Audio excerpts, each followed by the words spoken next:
I do not look like a typical politician. I don't even look like a typical person. Pennsylvania's Democratic candidate for Senate, John Fetterman, has released his first 2 campaign ads. So I will get to this, and I will also later in the video get to why I look like shit. So if you want to stay for that, I can talk about it. But first, let's get to this first campaign ad. Now, he of course is going to be going up against Mr. Dr. Mehmet Oz, who has now officially won his Republican primary race against McCormick, who officially stepped down. So Dr. Oz, of course, not from Pennsylvania, and that is a part of this ad, as you will see. You good? People have been trying to label me my entire life. I do not look like a typical politician. I don't even look like a typical person. John Fetterman knows Pennsylvania through and through. From York, played football in Reading, raising his family in Braddock, a steel town. He's looked different and been different his entire life. As mayor, Fetterman helped rebuild his town. As lieutenant governor, he reformed the office. Now the big guy is running for Senate to take on Washington. This is a race for the future of every community across Pennsylvania. For every small town or person that's felt left behind. For every job left and factory closed. For every person that works hard but can't get ahead as costs keep rising. Those decisions were made for us by people that don't know us. And that's exactly who we're running against. Pennsylvania is our home, and it's worth fighting for. I'm John Fetterman, and I approve this message. All right. So I will get to his second ad, and I'll also get to why I look like shit later on in the video. But first here, let's break this down. So he clearly is not naming Dr. Oz, but his slogan there at the end, from Pennsylvania, for Pennsylvania, it's clear he is making it obvious that he is the guy that actually knows people that live in Pennsylvania, as he's from the state, has been a part of the state in terms of local politics, state politics for years, and actually understands blue-collar workers, people that have been left behind, and stands up for the working class, and is someone who is going to be able to differentiate himself from your typical politician. So breaking down some of this here, the first shot in this ad is purposefully candid, as it shows you, him before the camera's rolling, even though the camera's rolling, but, the guy before he starts doing his script, because the whole idea of doing something like this is this ad wants to show you that he is the same person off camera as he is on camera. Again, going to this idea that there is no, politician Fetterman. This is John Fetterman. This is who he is. And that sets the tone for the rest of the ad, which goes into how he looks different, which I think it's actually good politics to sort of acknowledge that, and how he's not wearing, a suit and tie, how he's, wearing a hoodie and shorts, and he's just a different looking kind of guy, which helps set him apart from your typical politician. But also how he's, there's one of the on-screen quotes there calling him a blue-collar tough guy. Also, how he was raised in a steel town, how this race, in his words, is for every small town or every person left behind, purposely reaching out to more typically conservative voters, or I should say rural voters, because he understands that as a Democratic candidate, he will likely have the cities locked up. So he has to be able to reach out to other communities and get their vote as well. So that's his attempt there. While also, by speaking to people left behind, speaking to your typical non-voters who may have been disillusioned by politics, by both parties, and he wants to be someone who stands out and is different from what people are used to seeing. And I think he does that in many ways. Now, this ad was, I think, very light on policy, but the next ad gives you a little more of that. So before I show you that, I just want to show you quickly here these primary races, because it is a stark difference between Fetterman and Oz here. So Fetterman clearly winning his primary, 58.6%, not even close. Connor Lamb way behind. And then you have Dr. Oz, 31.2%, barely winning this race by a handful of votes. So this also, I think, helps to show why Fetterman is such a strong candidate, because not only is he somebody who sets himself apart, but he's someone that the party, the voters, recognize is different, actually excites people. And this is not normally what you get from a Democratic candidate. You know, Fetterman wasn't pushed down people's throats like your typical Democratic corporate-backed candidate is. He was someone who rose on his own to prominence, and Connor Lamb was actually the corporate-backed candidate, and this race was not even close despite all the money behind Connor Lamb. So Fetterman here, you know, separating himself in a variety of ways, and Oz being, you know, your typical television personality, suit and tie, phony, has said one thing for many years, now says something different. No one really knows what he is. He's a political chameleon. He is simply here to try and gain some power. Whereas Fetterman actually has a history of fighting for the working class. And again, I think that ad showcases that. But now the second ad. So Joe Calvello here, who is on Fetterman's campaign. I think he's his communications director, but director of communications for Fetterman. So he says here, the second ad that I'm about to show you will run on Fox News in Johnstown, Pennsylvania, or I should say Pennsylvania, Pittsburgh, and Scranton. So targeted ad here, Fox News, more conservative viewership. Look at the sort of message they're putting out.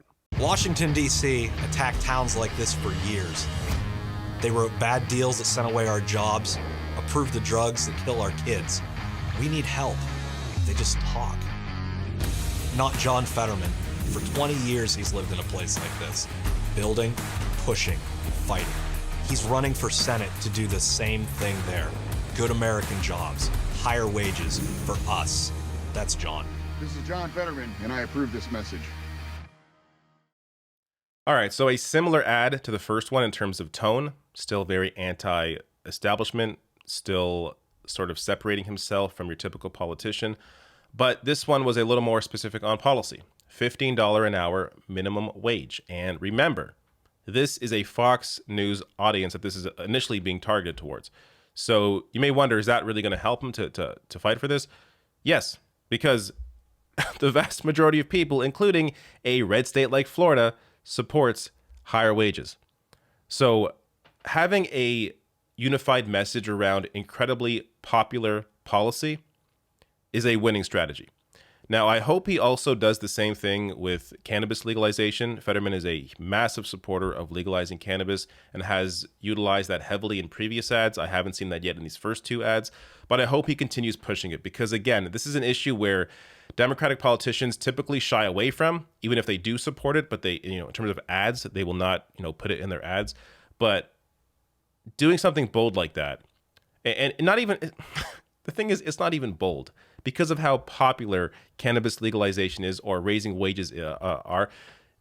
Because they are so popular, naming these very popular policies in your ads, while that may seem bold because no one else is doing it, it is in fact just normal good politics because it would be a successful strategy naming things that are popular.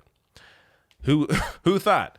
But also mentioned there, no corporate PACs. Again, another message that I think helps to resonate and separate him from other candidates. He is not for massive corporations. And you notice in both of these ads, there is no specific mention of Dr. Oz. And I think, clearly that's intentional at this point. But I don't think that they have to really mention him. Fetterman stands on his own. He doesn't really have to put himself next to Oz. And, if he does in an ad, I think it'd be even more clear how different these two people are. But because Fetterman is just very different, visually, in addition to, of course, his platform, what he's fought for, where he's actually from, actually being from the state, unlike Dr. Oz, it helps to, even not naming him, he is already separating himself just based on how he is running and the kind of candidate that he is. And the media, of course, in Pennsylvania, will be comparing these two. So there is no real need for him to bring up Dr. Oz. And Oz already being a household name, I don't know, you almost don't want to add to the discussion around Oz. And another reason for that, because Oz has had such these wild shifts in his positions. He used to be for universal health care. Now, of course, as a Republican, he's not. He used to be for a woman's right to choose. Now he's not. He used to be for gun reform. Now he's not. So you could, as a voter, you could potentially take that two different ways. So as a conservative, you can look at that and think, oh, Dr. Oz has changed. He is now a MAGA, a Trump guy just like me. Or you may look at that as a Democratic voter, maybe a more moderate voter, the few of those that actually exist, may look at that and think, hey, Oz is faking it. He isn't really this person. He's actually the old Oz who is in support of all of these things, and I rather back him than Fetterman. So it's almost better to stay away from Oz and let Oz sort of, destroy his own campaign, as he already kind of has in several, appearances on Fox News. So let him do his own thing while you separate yourself from the pack. And I think, or at least separate yourself in the eyes of the voters between these two. And I think that's what Fetterman is doing for this campaign. And so far, so good with these first two ads. Now, quickly, why I look like shit. So this is not related at all to Pennsylvania or anything. So if you don't care about why I look like shit, you can turn the video off now. But my kid has been sick for the past 5 days, and it's not serious. It's not serious. It's fine. But for the first few days, we didn't know what was happening. So we finally got, the medicine he needs. Everything's fine. But this is the first time he's been sick. This is our first child. I'm barely sleeping. So in case you're ever wondering, if you're a regular viewer of my channel, if there are some days where I look exhausted, or I'm just not all there, or I'm flubbing words, which I may have done in this video as well, just be kind, be gentle. It's likely because I didn't sleep enough, and that's just how things go sometimes. So luckily, he is on the medicine that he needs. He will get better, hopefully shortly. But man, the last 4 days have been just atrocious for my physical and mental health.